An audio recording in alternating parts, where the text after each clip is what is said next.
I've been wanting to make a video on a couple of terms that people have really thrown around for a while now, and I think it really hits the core of some of the issues we're dealing with now with the credit debacle, but it's kind of at a deeper level. So the things I want to go over are the ideas of savings, consumption, and investment. And you hear these a lot. Everyone obviously says, oh, I've invested in the stock market, or I've invested in a house. And I really want to give you a framework for how I think about these ideas. And frankly, I haven't seen them depicted this way in any economics book, although they've kind of touched on this. But I think this is really how you should think about these things. So if you save money, and I think we all know what that means, that's money that you didn't spend, there's a couple of things that you can do with it. You can either consume your money or you can invest your money. So let's just think about a bunch of different situations and think about whether those things are consumption or investment. So let's say I have it's $100,000 that I'm dealing with. So let's say I take that $100,000 and I build a factory.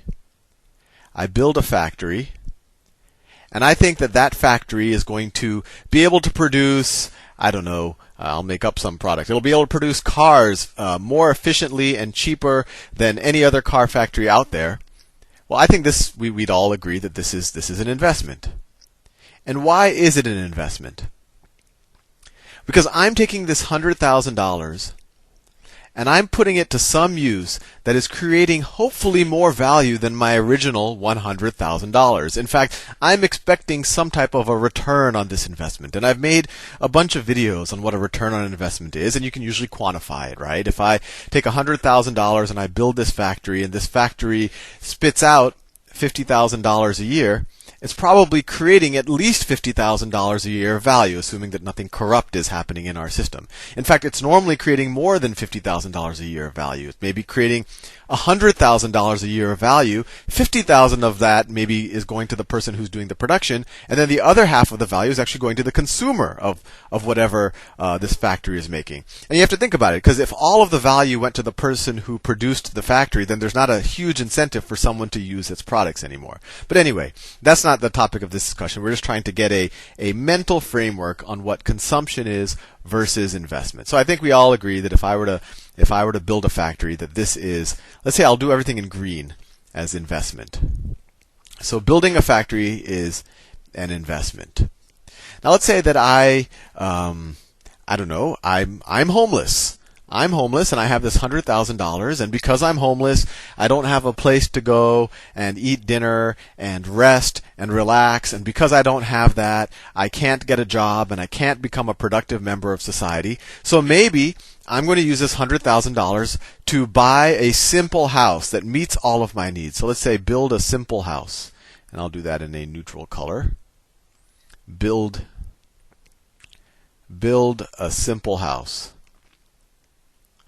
Simple house. So this is my other use of this $100,000. Instead of building a factory, I'm going to build a simple house. And this house, it provides shelter for me and my family. It allows us that kind of security that now my kids can go to school and they can themselves become more productive citizens. I now have an address. I have a place to take a shower that allows me to go get a job, and I can now create value for society as a whole instead of being, on the corner and begging for money from people. I would argue that this is also an investment. Why is it? Because I'm taking this $100,000 that maybe I had or someone gave to me. I'm taking this $100,000 and it's generating a return. And what is that return? Well, in a factory, it's maybe a little easier to quantify, but at minimum, it's this work that I'm able to do because I now have a house, because I have the security, I have the address, I have the shelter, I'm able to relax. It's that security, and it's also the return that probably my kids are going to be able to now contribute to society. Maybe if they grew up homeless, they would have never been able to contribute. And now that they had a roof over their head and they're able to go to school, etc., they are able to give some economic value back to society. And it's hard to value, Maybe I didn't have any job before, and now I have a job and I can contribute $30,000 a year to society. Maybe I'm working at someone's factory. Maybe I'm providing maybe I'm a farmer now. Whatever. I'm providing some source of value. And maybe my kids, if they never got an education, they would have, maybe they could have added 10,000 of value per year to people, and now they can add 20,000 of value. So that difference would also be some of the return on this investment. So I also consider this to be an investment. Now my question to you is, let's say that I already had a house. This is an investment. Let's say I already had a house and my family is happy and we have everything we need. We have food on the table and my kids go to school and I'm able to get a job and all of that exists. But let's say I still have $100,000 and I use that $100,000. I'll do it in yellow. Again, another neutral color. And let's say I use that $100,000 to put some granite countertops. I have some money left over. Let's say I'm going to add a bathroom. To my house. And I'll put the latest hardwood floors just so that my family will be impressed. Hardwood floors, and you can imagine. And maybe I add 2,000 square feet. You normally can't get all of that for $100,000, but I think you'll bear with me. So I'm essentially doing some major home improvements. So my question to you is this an investment or is this consumption? Now, in our everyday world, the way with most people we deal with, they will call this, I've invested in my house. And why are they saying that? Because they say by spending $100,000 in the house in this way, that maybe, if you've watched the Home and Garden channel, they're doing this all the time, that if you pour this $100,000 into your house, that maybe the value of your house is going to increase by $150,000. Or someone else all of a sudden is going to perceive the value of your house as being 150, and they'll say, well, you got a $50,000 return on investment. I'd argue that is not investment. That is speculation. You are essentially piling money into this stuff, and I'll do this in red. Consumption is in red. So this is consumption. Consumption is red. What's happening here truly economically? When you add granite or you add an extra bathroom or hardwood floors, this extra 2,000 square feet, is it making anyone who's living in that house more productive? Is it making you harder working? Is it making you more likely to invent the cure for cancer, or more likely to invent a way of getting cheap energy, or produce more widgets? No, it's just, if anything, providing more things for you to have to take care of, that you're not going to be able to focus as much on your work, or more energy is going to have to be expended to maintain this type of place. To heat and cool a 2,000 square foot house. So if anything, by actually pouring the $100,000 here, you're actually creating something that is going to suck more out of society. In fact, in no way is this going to contribute to the collective wealth of society. The last two examples I gave contribute to the collective wealth of society, some of which you share, and that is your return on the investment. But as a whole, this is an investment into society, and it's going to it's going to make the pie bigger.